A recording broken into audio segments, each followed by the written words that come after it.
How are you doing today? Welcome to my poker channel. My name is Andreas Fröhlich, and in this video series I'm going to teach you all about how to become a professional poker player. This video is going to be about bankroll management. This is a question that I've been asked a lot about in the past. Some people are really confused about it, and some other people, they don't think about it at all. In this video I want to make it very straightforward for you what you need to think about when it comes to bankroll management.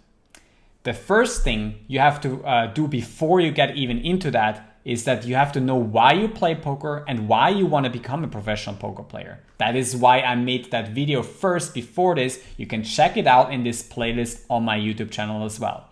Second of all, you have to select a proper poker game that you can beat. Preferably as high as possible that you can beat, but you have to make sure that you can beat it. Because if you are not a winning player at the game, it doesn't even make sense to think about bankroll management at all. You have to become a winning player first, even if it's as low as 1 cent, 2 cent. Then the next step is that you know that the more money you have for poker, the easier and the faster you can progress. If you just bring $50 to poker and think you can run it all up from scratch, that's just not optimal at all. You might say that I have a bankroll challenge where I go from $24 to $1,000 in 30 days. That is true. That is for the stubborn people out there who don't think it's possible anymore to build it all from scratch in poker. It is definitely still possible, but as I said, it's not optimal at all. Optimally, you bring something like a $500 or even $1,000 to poker that you made somewhere else in a regular job. Your friends and your family might not approve of it, but that doesn't matter at all. You have to know why you want this, and you have to bring a certain amount of money that is reasonable to poker. And in poker, something like $500 and $1,000 is reasonable, at least for online poker. Then with, for example, $1,000, if you can beat 5 cent, 10 cent, that is a reasonable bankroll to use it for that. And then before you head into 5 cent, 10 cent right away and, potentially lose a lot of buy-ins, you make sure you beat it by playing levels below. Start with a very comfortable bankroll of 500 buy-ins at 1 cent, 2 cent. That's giving you room to breathe. You shouldn't play just 100 buy-ins on 1 cent, 2 cent. In my opinion, just have as much as possible because it's giving you room. Even if you lose a couple of buy-ins, it won't matter as much. It's just so much easier emotionally. But now I'm going to head into the numbers with a tool that I'm using and that you can use from now on, that you absolutely have to use, and that is pokerdope.com variance calculator. It's in the description below. Here I'm going to look at the different formats within poker and what you have to know when it comes to variance and bankroll management respectively. I'm trying to just make it a little bit bigger.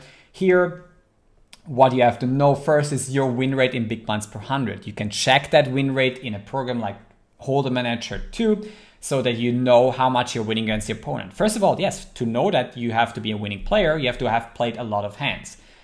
The next thing is the standard deviation. Standard deviation is basically variance, and this number deviates from game to game. In No Limit Hold'em, I would think that 100, 120 is enough. It might be even a little bit lower. In Pot Limit Oma, this can easily be 150, sometimes even 180, depending on your play style. And it makes, the higher the number, the more variance it will occur in your game. Here I put a really big number, 500,000 hands. And if that shocks you, you probably don't want to become a professional poker player. 500,000 hands can be played in a year. It can also be played in half a year pretty easily if you're playing this every day.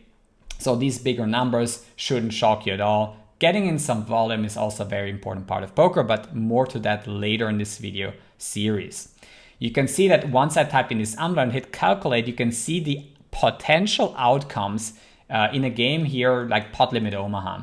And you can see there's confidence intervals here. So 70% of the time you're going to be in this region here. So you're going to always make money with 500,000 hands, being a 3 big blinds per 100 winner. That's being a pretty small winning player. You can definitely win at higher win rates for sure. But you can see that if you're the unluckiest player in the world, you would still be losing after 500,000 hands with that win rate. If you scroll down, you have even better numbers because you can see that there's a probability of loss after 500,000 hands, and you will see that 1 in 12 years, if you did that 12 years in a row, you would actually be losing even after 500,000 hands with this win rate. And you can get some other factors like the intervals from which win rates to which win rates you're most likely going to be, and what you expect to win. Here, 15,000 big blinds on average playing this much. Now, what you can do about it if you don't want to have that probability of a loss after 500,000 hands. By the way, this is worse obviously on the first 50,000 hands. Then you have to just have a higher win rate or a bigger bankroll. Here, the minimum bankroll for less than 5% of risk of ruin is 11,000 big blinds, and that means 112 buy-ins. That's why I recommend you to have a lot of room to breathe, to have 500 buy-ins, meaning 50,000, or is that even more? Let me think about it. 100 big blinds? No, it's okay. So yeah, to even have 50,000 big blinds as a bankroll so that you're much more comfortable. Now let's have a look at the same with a higher win rate. Let's go into a 10 big blinds per 100 win rate and see what happens with even a higher standard deviation. So a very aggressive style where you 3-bet a lot, for example, on pot limit Omaha, and just build pots a lot, which is not always recommendable, of course. You want to 3-bet a game theory optimal or just a lower number, especially because if rake is higher than micro stakes. But that's not topic of this video. Here you can see that now it looks much better. You're actually almost never losing anymore. Even the worst run here out of a lot of attempts is going to be winning after 500,000 hands. But you can see that at first, after some 100,000 hands, you'll still be losing some of the time and lose quite a few buy-ins, and you have to make sure that you don't get frustrated. By the way, this is all based on run it once. You have a feature on a lot of poker sites that you can run it twice. And run it twice will reduce the variance also a little bit and will reduce the standard deviation by pretty much a lot. So having run it twice on if you're on a limited bankroll is also very advisable. Now, if you scroll down again, for this you would only need 50 buy-ins or 5,000 big blinds, which is much less money, of course. But as I said again, bring more money to poker, because then it's going to be much easier for you once you're in a losing streak, and you can you still have a pretty decent bankroll after a big losing day, basically. Now you can see that the probability of a loss is almost zero with a high win rate. So work on your game, try to make sure that you're a big winner at the games, and then you can even run bad and still win. That's the beauty of it. When it comes to poker and high win rates. Also made something for you tournament players out there, where I put in, for example, a person who plays $100 buy-ins with a $9 fee and a 15% ROI. Let's say like a hot 109 or hot $109 on PokerStars. This is already pretty good as a win rate with 1,000 players in it. I ran it for 5,000 of a sample, 5,000 tournaments, and you can see that you can lose something on the line of 120,000 if you're the unluckiest, right? So the best run, you can also win $300,000. You can see that variance is really brutal. Even after 5,000 tournaments, this is the interval of what can happen. You can be anywhere on this. And that's really shocking, because some people might think that this guy here is a crusher winning $70,000. But if you're just playing these type of tournaments with a lot of players, you can actually just be lucky. The only way you can know whether you're good is when you look into your Hold'em Manager 2 database and see whether you're actually winning a lot of big blinds per 100 in terms of just chip EV. And that's a better indicator than the money one for sure.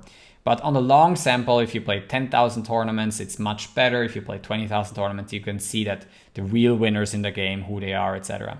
You can see that the expected value would be $80,000 here to make with 500,000 in buy-ins with a 15% ROI. And you can see that the probability of a loss is still 10%. So once in 10 years, playing exactly these games with this win rate, it's going to make you lose. But this is also can be improved if, for example, you play only good structures and you play smaller fields with 500 runners instead. And you can see that it actually becomes quite different. Now, what have I done? ROI, I've improved. The winner Oh, the structure is wrong. Sorry about that. So let's say now 13% are paid and we recalculate it. And then you can see that there's almost nobody losing with a 30% ROI playing 5,000 tournaments. Maybe sometimes you're really unlucky and you lose a couple of 10,000. And of course, you should not have this buy-in. You should obviously play much lower. You can also scale it down by a factor of 10. So if you play $10 average, the rig is a bit higher, then you could lose something a line of $4,000. So you have to be aware of that. If in your worst run with those ROIs, you could be losing a bunch.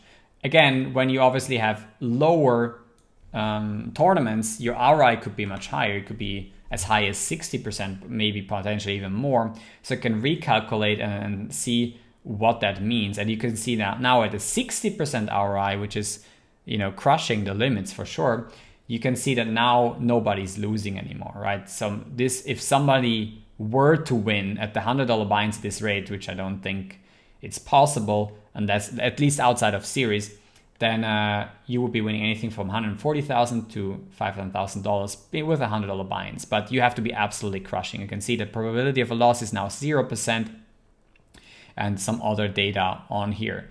So win rate is going to be pretty important for you to succeed. You have to find the right game. That's why I put game selection first before bankroll management. But bankroll management is going to, in my opinion, conclude the top 3 things that you need as a professional poker player. You need to know why you're doing the whole thing, because everything has to be non-debatable. You're going for it. You just know it. The second thing, that you have the right game and that you know how to handle money as well.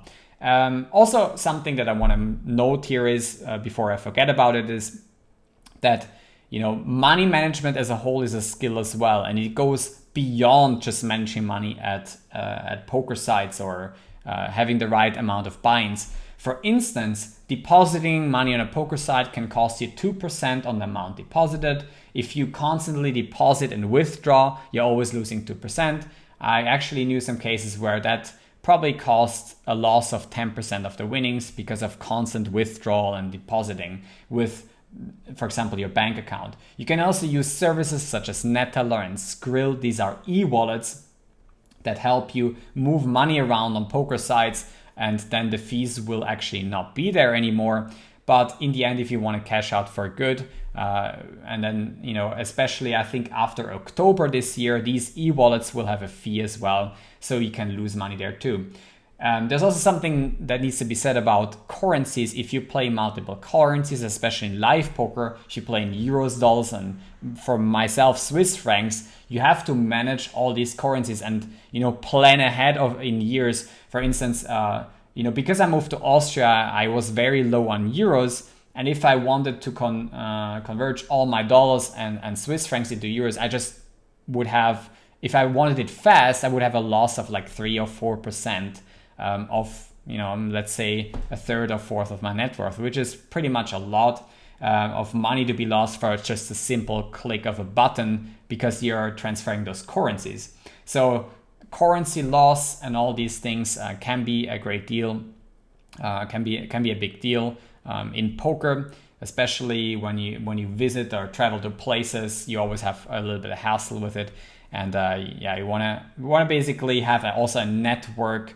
as many people as possible who play poker professionally that sometimes can help you out, and you can sometimes help them out to move money around. And there's also Skype groups where people vouch for each other, where you can trade money with other people on poker sites or when you go traveling. This is something very important to know. You have to build trust with other poker players so that you get into those groups and that people can vouch for you, that you can trade money. It will save you a lot of money on the long run. So that's all about bankroll management and money for now. I want to thank you guys for watching this video. If you get some value out of it, or if you got some value, please also don't forget to like the video and subscribe to this channel if you want to see some more, and share it, of course, with someone who needs to see this video. Thanks for watching. See you for the next one.